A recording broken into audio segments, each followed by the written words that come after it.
working all day trying to restore power to various communities. As for residents, they're understandably frustrated, but they're trying their best to keep things in stride. It wasn't a pretty sight in Garson. Trees toppled over, cars crushed, and houses buried in branches. It's going to be a long cleanup. A similar scene on the other side of Greater Sudbury. In Levac, people are trying to come to grips with the mayhem. David Byerly... Look at the fucking hydro pole. Or is that a tree? The tree's over there, but the tree broke the post. Broke the news. I stopped him and I said, well, He fell on the line, he broke the post, huh? He kind of chuckled about it, and we both had a quick laugh and said, well, they know the power's out, it's going to be out everywhere. I says, you don't have a front yard tree anymore. And he says, huh, well, I wanted to get rid of it, but not this quick. Pretty good looking tree at one time. It's firewood now. A good housewarming gift that I wanted, but it's, yeah, take it as it comes. And near Coniston, power lines were hanging by a thread. Tony, this is just a small sample of the aftermath. People are patiently waiting for the power to be restored. At last check, 8:30 was the hope tonight for power to be back. But by the looks of it, in all the communities that have been affected, it may take a lot longer than that. Well, that's funny because our power's on, you little liar. No, you talk Coniston. Coniston. Timmins. Did it happen to Timmins too?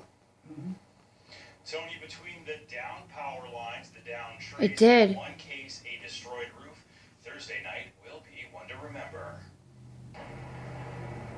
A busy morning for insurance and repair companies. This is what 60-plus km/h winds are capable of. 60 plus now, when they said 100. Which one is it? See what I mean about they lie? 60 plus, it's not much wind, it was more than that. It was way more than that. It was a freaking tornado. It wasn't just gusty, it was ripping out fucking trees, lifting up cars. Why are they lying?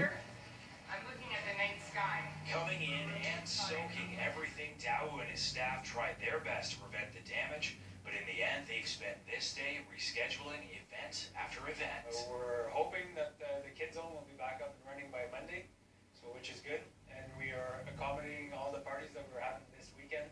We rented the school gym at Saint Dominic. The show must go on, but Dow says he was treated to quite the show on his ride into the office Thursday night. On my way here, I seen a lot of houses had damage, so we're not the only ones that got the damage.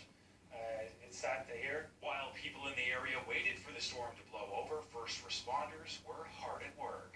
We had over close to 15 calls of service after the bulk of that big storm. At least 2, including responding to this home in South Porcupine, were major operations. But Pintar says there isn't much people can do to prevent this damage. I don't think there's anything you can prepare for that. Oh, there's nothing you can do.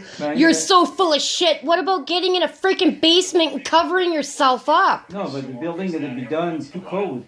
Like, what are you supposed to do? Stand in your kitchen while your roof is being blown off? What about telling people to get down into safety? Look at last year's flashing flew off the house because the guy put a nail in it. That's all what it is. You got to be done the right way. With lots of fastener in it. Flood. The Tanners have seen better days. Wendy and Mike built their dream haven here, but that's all changed after it was nearly destroyed by yesterday's windstorm. It just hit and down. We just watched them steady, just go bang. Within 2 minutes, this was all down around us. The Tanners took shelter in their loader during the storm that hit the area quickly. We've been working hard to make the place better and improve it for everybody, and you go ahead and then boom, in a couple of minutes it's all destroyed in front of your eyes.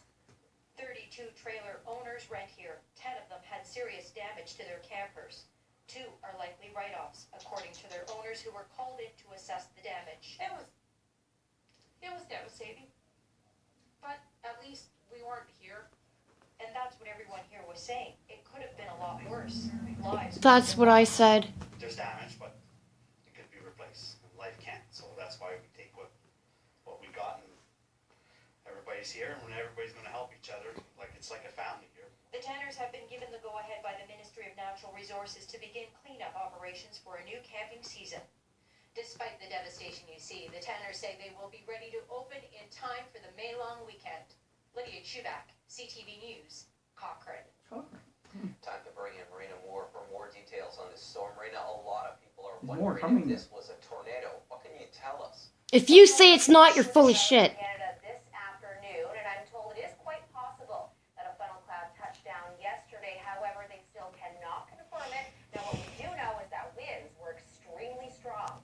The big threat that we were concerned about from the beginning yesterday was wind, and that's exactly what materialized when the thunderstorms came through. At the Sudbury airport at 4:45 or 4:48, I think it was, they reported a gust of 54 knots, which actually is about 100 exactly kilometers per hour. So there was a lot of gusty wind coming down from aloft, and when that when that magnitude of wind hits the surface, it can cause some damage.